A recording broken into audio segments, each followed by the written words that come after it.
पाकिस्तान में इस वक्त सीरियस लिक्विडिटी इश्यूज चल रहे हैं। आपके पास डॉलर्स ख़त्म हो चुके हैं और 75 ईयर्स में first time ministry of defence को इंस्ट्रक्शंस मिली हैं मिनिस्ट्री ऑफ फाइनेंस से कि अगर आपने डिफेंस से रिलेटेड कोई भी परचेजिंग करनी है तो पहले फॉरेक्स की अवेलेबिलिटी को चेक कर लें। स्टेट बैंक ने आज क्लोजिंग में जो डॉलर का रेट कोट किया है वो 224 रुपीज़ पर डॉलर है।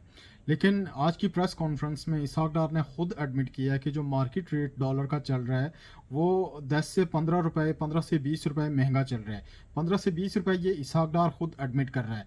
लेकिन एज पर माई रिसर्च आपको डॉलर 270 रुपीज़ में भी मार्केट में नहीं मिल रहा। फार्मास्यूटिकल, ऑटोमोटिव और टेक्सटाइल कंपनीज के एलसीज ओपन नहीं हो रहे। स्टेट बैंक की तरफ से रिजेक्शन आ रही है। कंपनीज को पैसा बाहर ले जाना अलाउड नहीं है और डॉलर्स में जितनी भी फॉरेन पेमेंट्स होनी है वो रोक दी गई हैं। पाकिस्तान के रिजर्व्स तेज़ी से गिर रहे हैं और as of 2 December latest report के मुताबिक सुकोक बॉन्ड की अदायगी के बाद पाकिस्तान के रिजर्व्स 6.7 बिलियन डॉलर तक गिर चुके थे और इस 6.7 बिलियन डॉलर में से 3 बिलियन डॉलर सऊदी अरब का है, 2.3 बिलियन डॉलर चाइना का है और बाकी जितने भी रिजर्व्स बचते हैं वो सारे के सारे पाकिस्तान के अपने हैं। हंसने की बात नहीं है, ये लम्हा फिक्रिया है पाकिस्तान के लिए। पहले थोड़ा सा डिफ़ॉल्ट को समझ लेते हैं। मैं आपको आसान से अल्फाज में समझा देता हूँ। आप कोई भी पर्सन या कंपनी जब बैंक से लोन लेते हैं या किसी भी फाइनेंशियल इंस्टीट्यूशन से लोन लेते हैं और उसको टाइमली पेमेंट ना कर पाना डिफ़ॉल्ट कहलाता है। In case of a person, let's suppose आपने कहीं से किसी बैंक से कोई कर्ज ली है फॉर एनी पर्पज़ और आप उसकी पेमेंट नहीं कर पा रहे। आप एक पेमेंट मिस करते हो, दूसरी पेमेंट मिस करते हो, तीसरी पेमेंट मिस करते हो। मे बी आपको पहली पेमेंट पे वो कॉल करें, दूसरी पेमेंट पे आपको ईमेल करें, तीसरी पेमेंट पे आपको वार्निंग लेटर आ जाए। जब आप 3-4 कंटिन्यूस पेमेंट्स मिस करते हो तो आपको वो डिफरेंट मेथड से वो आपसे कॉन्टैक्ट करते हैं, आपसे पैसे रिकवर करने की कोशिश करते हैं। देन एट द एंड वो आप पे केस फाइल कर देते हैं। जब आप पे केस फाइल हो जाएगा फिर आप ब्लैक लिस्ट हो जाओगे। उसके बाद आप किसी भी फाइनेंशियल इंस्टीट्यूशन से कोई क्रेडिट ट्रांजैक्शंस नहीं कर पाओगे। And same goes for the company as well. Company के केस में कोर्ट जो है वो कंपनी के सारे एसेट्स सीज कर देती है, उनको सेल करती है और परसेंटेज के हिसाब से आपके सारे सप्लायर्स को जिन जिन के आपने पैसे देने होते हैं वो डिस्ट्रीब्यूट कर देती है।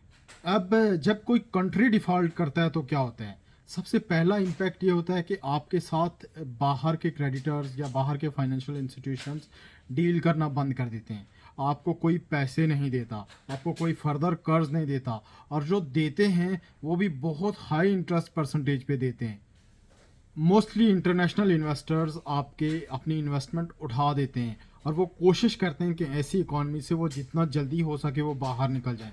नए इन्वेस्टर्स आपके पास आते नहीं हैं और आपकी करेंसी बहुत ज़्यादा डेप्रिशिएट हो जाती है। स्टॉक मार्केट क्रैश हो जाती है। कंट्री पर डिफरेंट तरह की तजारती पाबंदियां लग जाती हैं। गवर्नमेंट और कंपनीज के पास सैलरीज देने के पैसे नहीं होते और एट द एंड आपकी अनएम्प्लॉयमेंट बढ़ जाती है। श्रीलंका की एग्जांपल ले लेते हैं जो कि मोस्ट रिसेंट डिफ़ॉल्ट हुआ है और ये सारी चीज़ें वहाँ पर हुई हैं, हमने अपनी आंखों से देखी हैं, सब ने देखी हैं। ऑलमोस्ट सारे इंटरनेशनल मीडिया ने कवर किया है। श्रीलंकन लोगों के पास खाने को चीज़ें नहीं थी, वहाँ पर जॉब्स नहीं थी, वहाँ पर पेट्रोल नहीं था। इवन कि श्रीलंका में लोग निकले तो थे लेकिन बहुत देर हो चुकी थी और अल्लाह ना करे कि पाकिस्तान में भी बहुत देर हो जाए। अरे टू बी स्पेसिफिक, अगर पाकिस्तान डिफ़ॉल्ट होता है श्रीलंका की तरह तो क्या होगा? पाकिस्तान की इकॉनमी जो है वो इंपोर्ट ड्रिवन इकॉनमी है। हम लोग अपनी 80% चीज़ें ऑलमोस्ट इंपोर्ट करते हैं और उससे अपनी इकॉनमी को चलाते हैं। आपके सारे पेट्रोलियम प्रोडक्ट्स जिसमें पेट्रोल, डीजल और डिफरेंट तरह के और पेट्रोलियम प्रोडक्ट्स आ जाते हैं, आप सारे बाहर से इंपोर्ट करते हैं। आप एलएनजी बाहर से इंपोर्ट करते हैं। गंदम, कपास, कुकिंग ऑयल और डिफरेंट तरह की डे टू डे आइटम्स जो है वो आप बाहर से इंपोर्ट कर रहे हैं करंटली। आपका ऑटोमोटिव और pharmaceutical sector almost complete imports पे चल रहा है। हम रॉ मटेरियल इंपोर्ट करते हैं, उससे एंड प्रोडक्ट बनाते हैं और पाकिस्तान की इकोनॉमी को चलाते हैं।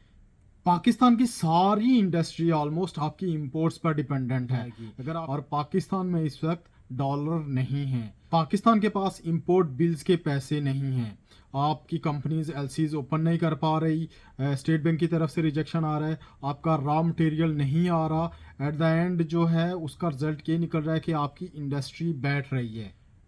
पिछले दिनों आपके सब्ज़ी और फ्रूट्स के कंटेनर्स क्लियर नहीं हो रहे थे क्योंकि आपके पास एलसीज की पेमेंट करने के लिए पैसे नहीं थे।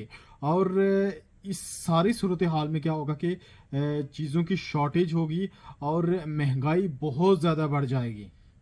सो अगर कहा जाए कि पाकिस्तान पार्शली डिफ़ॉल्ट कर चुका है तो भी गलत नहीं होगा। आपकी गवर्नमेंट के पास सैलरीज देने के लिए पैसे नहीं है। इस तरह की बहुत सारी न्यूज़ चल रही थी, डिफरेंट सेक्टर्स की न्यूज़ चल रही थी, लेकिन कोई ऑथेंटिक न्यूज़ नहीं है। अगर किसी को कोई बेसिक सैलरी मिली है या किसी को सैलरी नहीं मिल रही तो वो कमेंट कर दे ताकि वो भी ऑथेंटिसिटी वेरीफाई हो सके। तो आपके जो फाइनेंस मिनिस्टर्स हैं वो उन्होंने बोला है कि कुछ फ्रेंडली कंट्रीज से कहीं से 2 बिलियन आने, कहीं से 4.2 बिलियन डॉलर्स आने, 6-8 बिलियन डॉलर उन्होंने मिला जुला के बता दिया है कि ये पैसे आने हैं। अगर वो पैसे नहीं आ रहे, नहीं आते तो पाकिस्तान श्रीलंका की तरह डिफ़ॉल्ट हो जाएगा। फिर क्या होगा? सबसे पहले आपको पेट्रोल नहीं मिलेगा। आपके पेट्रोल पंप्स पर बसेस की, बाइक्स की और डिफरेंट तरह की गाड़ियों की लाइनें लग जाएंगी। जैसा कि हमने श्रीलंका में देखा था, उनको पेट्रोल नहीं मिल रहा था। आपको पेट्रोल नहीं मिलेगा तो आपका ट्रांसपोर्ट सेक्टर बैठ जाएगा। जब आपका पाकिस्तान में बहुत सारी बिजली जो फर्नेस ऑयल पे पैदा होती है, आप पेट्रोलियम प्रोडक्ट्स अगर आप इंपोर्ट नहीं कर पाओगे तो आपकी वो बिजली बंद हो जाएगी। आप जो एलएनजी इंपोर्ट करते हो, आप एलएनजी की पेमेंट नहीं कर पाओगे, आपकी एलएनजी बंद हो जाएगी। आपकी बिजली बंद, आपकी एलएनजी बंद, आपकी सारी इंपोर्ट्स बंद, आपकी सारी इंडस्ट्री बैठ जाएगी। आपकी करेंसी गिर जाएगी, नेसेसिटीज़ की शॉर्टेज हो जाएगी। जो आपकी डे टू डे ज़रूरत की आइटम्स हैं जिसमें आपके खाना पीना वगैरह, गंदम वगैरह, चीनी वगैरह, आटा, दालें, ये सारी चीज़ें शॉर्ट हो जाएंगी मार्केट से। मिलेंगी भी तो बहुत ज़्यादा महंगी मिलेंगी, जो कि एक लोअर मिडिल क्लास और गरीब आदमी की पहुंच से बहुत दूर होंगी। अल्लाह ना करे ये सब तब होगा जब पाकिस्तान कंप्लीटली डिफ़ॉल्ट कर जाएगा। आप किसी भी क्रेडिबल फाइनेंशियल इंस्टीट्यूशन की रिपोर्ट देख लो पाकिस्तान से रिलेटेड, उसमें पाकिस्तान के डिफ़ॉल्ट की प्रोबेबिलिटी आपको 80% से अबव मिलेगी, करंट प्रोबेबिलिटी। तो पाकिस्तान की गवर्नमेंट, पाकिस्तान की इंस्टीट्यूशंस, पाकिस्तान की आर्मी, पाकिस्तान की अपोजिशन, इन सब को हालात की सीरियसनेस का जो अंदाज़ा है और इन सब को हालात की सीरियसनेस को देखना चाहिए। और हम उम्मीद करते हैं कि ये सारे मिलकर पाकिस्तान को इस बहरान से निकालेंगे और पाकिस्तान को कंप्लीट डिफ़ॉल्ट होने से बचाएंगे इंशाल्लाह ताला। पाकिस्तान डिफ़ॉल्ट से कैसे बच सकता है, ज़्यादा डिटेल में नहीं जाते, वीडियो बहुत लंबी हो जाएगी। 4-5 जो मेजर स्टेप्स हैं वो बता देते हैं।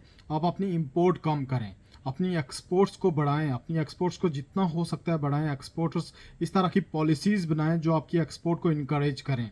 करंट अकाउंट डेफिसिट को कम करें और इंडस्ट्रियलाइजेशन की तरफ जाएं।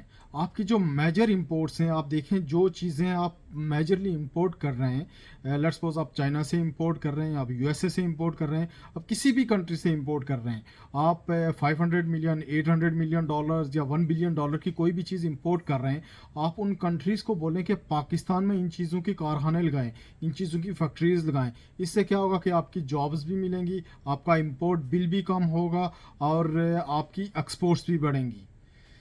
फॉरेन इन्वेस्टर्स को इनकरेज करें, डिफरेंट तरह की ग्रांट्स दें और अपने खर्चे, गवर्नमेंट अपने खर्चे कम करे।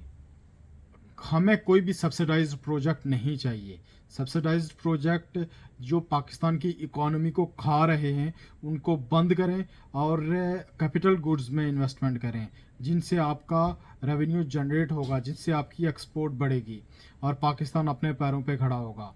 Well we are just hopeful कि पाकिस्तान के जितने भी स्टेक होल्डर्स हैं ऐसी कंडीशन में, इतने बुरे हालात में, ऐसी इमरजेंसी सिचुएशन में टाइमली और रैशनली एक्ट करेंगे और पाकिस्तान को इस बहरान से निकालेंगे और इंशाल्लाह पाकिस्तान को डिफ़ॉल्ट होने से बचाएंगे। इसी उम्मीद पर कि पाकिस्तान डिफ़ॉल्ट होने से बचेगा और मुस्तकबिल में बहुत ज़्यादा तरक्की करेगा। मिलते हैं आपसे अगली वीडियो में।